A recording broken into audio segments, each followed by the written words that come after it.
জয় মা, জয় মা সিংহ বাহিনী, জয় মা। ইন্দ্রকে আজই হসপিটাল থেকে ছেড়ে দিচ্ছে। তার মানে দাদা কি যদি জেগে যায় তাহলে তো বোধহয় নিজের অবস্থা সম্পর্কে জেনে গেছে নাকি?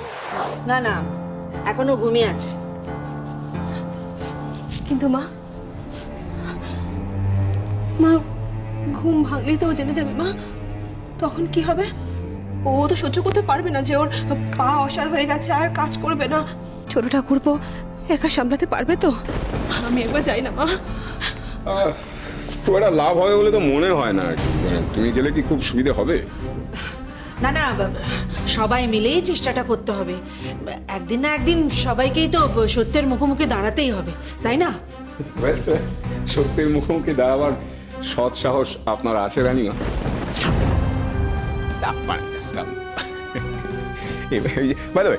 আমার মাথায় একটা প্ল্যান আছে, সেটা হলো শেয়ার করছি, নেওয়া না নেওয়া সকলের ব্যাপারে। তো সেটা হচ্ছে, যেহেতু দাদা ঘুমিয়ে আছে, এই অবস্থাতেই যদি আমরা দাদাকে নিয়ে আসি আর কি, তাহলে কি সুবিধা হয় না? বোকার মতো পরামর্শ হচ্ছে। এই অবস্থায় ওকে নিয়ে এলে ও তো নিজে বুঝে যাবে যে ওর পা দুখানা। পা দুঃখ কেন? একটু আগে কথা হচ্ছিল যে আমরা সবাই মিলে সামলে নেবো, সবাই আছে, কোনো অসুবিধা হবে না।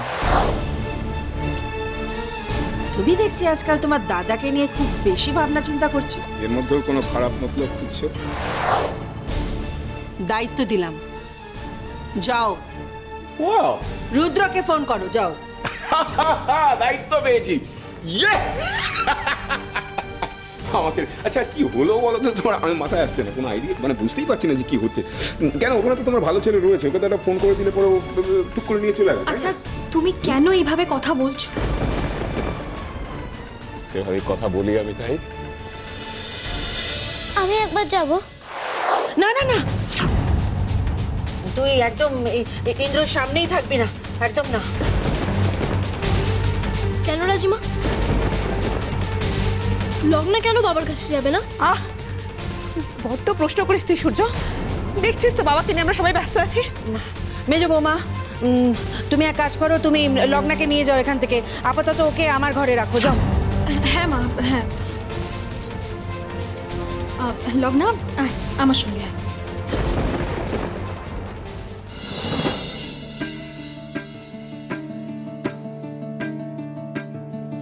রাজিমা, রাজিমা, লগ্না হঠাৎ তোমার ঘরে কেন থাকবে? ও বাড়ি যাবে না? ও দাদু ভাই, তখন থেকে বলছি এত কথা বলো না ভাই, তোমার শরীরটা দুর্বল, ঘরে যাও, বিশ্রাম নাও। আর অনেক ওষুধ দিয়েছে না, সেই ওষুধগুলো খেতে হবে তো পরপর, তাই না? যাও, নিয়ে যাও বড় বৌমা, নিয়ে যাও, নিয়ে যাও, যাও যাও যাও ভাই, যাও। হ্যাঁ মা, আয় আমার সঙ্গে।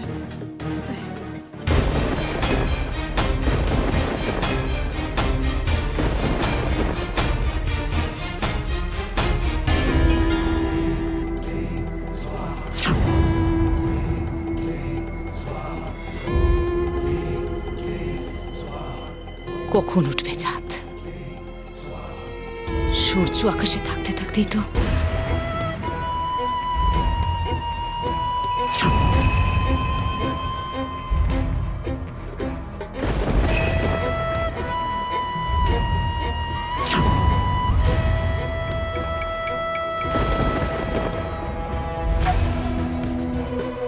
পূবের আকাশে চাঁদ আর পশ্চিমের আকাশে সূর্য।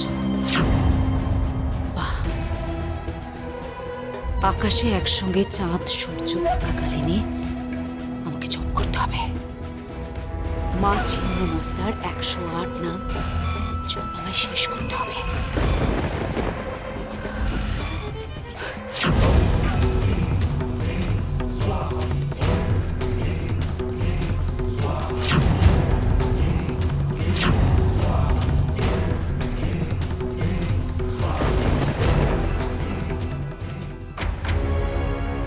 হ্যাঁ, আপনি বুদ্ধিটা ভালোই বার করেছেন। কারণ যখন উনি প্রথম জানতে পারবেন যে ওনার পা দুটো পুরো অসাড় হয়ে গেছে, তখন একটা শক পাওয়ার চান্স তো থেকেই যায়। হ্যাঁ, সেই জন্যই আমি, মা, বড় বৌঠান সকলে মিলে এই ডিসিশনটাই নিলাম, যাতে ওনাকে আপাতত ঘুম পাড়িয়ে রাখা যায়। আচ্ছা, ওনাকে ঘুম পাড়ানোর জন্য কি কোনো ইঞ্জেকশনের বন্দোবস্ত আপনি করছেন? অবভিয়াসলি ইঞ্জেকশন তো দিতেই হবে। ডাক্তারবাবু, একটা কথা বলুন তো, এই যে আপনি বললেন না যে ঘুমের জন্য ইঞ্জেকশন দেওয়া হবে, এখন যদি ধরুন এই বাড়িতে নিয়ে যাওয়ার পর ঘুমটা ভেঙে যায়, হ্যাঁ, বর্ধাভাই জানতে পারে যে পা দুটো প্যারালাইজড হয়ে গেছে, তারপর যদি খুব বেশি রিয়্যাক্ট করে, কি করা যেতে পারে বলুন তো? না না না, অত চিন্তার কিছু নেই।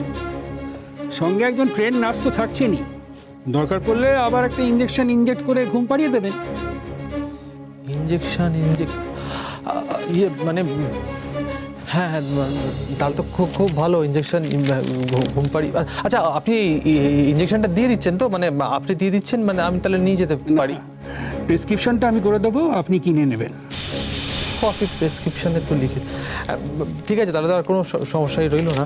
আচ্ছা ঠিক আছে, ওই নির্দিষ্ট সময়ের মধ্যে তো বর্ধাভাইকে নিয়ে যেতে হবে, এখন তো ঘুমোচ্ছে, তাই না? তাহলে আপনি এক কাজ করুন না, ওই প্রেসক্রিপশনটা লিখে দিন, আমি বর্ধাভাইকে নিয়ে চলে যাই, দেরি করা যাবে না তো? কোনো চিন্তা করবেন না, আমি সময় মতো সব করে দেবো। এখনও আমাদের হাতে প্রায় 3 ঘন্টা মতো সময় আছে। আপনি বরং যান, নার্সিংহোমের বিলগুলো মেটান, ততক্ষণ আমি দেখি কী করে একজন ট্রেন নার্স পাওয়া যায়। আসলে ট্রেন নার্স পাওয়া তো অত সহজ নয়। ইঞ্জেকশনটা কখন দিতে হবে, কতটা দিতে হবে, সব কিছু মাথায় রাখতে হবে, আর সব কিছু ইন্দ্রবাবুকে অবজার্ভ করে তবেই দিতে হবে। একটু ওভারডোজ হয়ে গেলেই কিন্তু ইটস রিয়েলি ডেঞ্জারাস।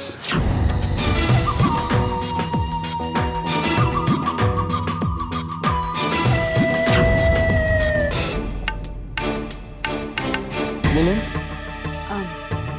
আপনি নার্স পাঠাতে বলেছিলেন, আমাকে পাঠিয়েছে। আপনাকে পাঠিয়েছে? হ্যাঁ। না না, তা কি করে হয়?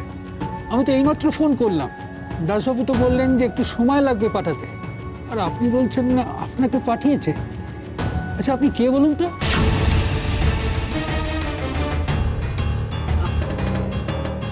আমার নাম অবন্তিকা।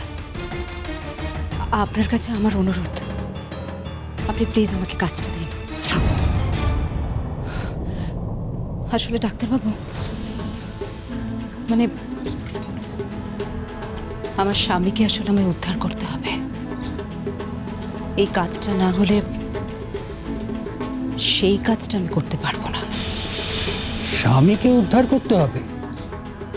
হ্যাঁ, ওই আর কি, আসলে আমার স্বামীর কিছু ঋণ থেকে উদ্ধার হওয়ার আছে, তো আমি না করলে সেই ঋণ থেকে আমার স্বামী কি করে উদ্ধার হবে বলুন? মানে আমি আপনাকে অনুরোধ করছি আর কি।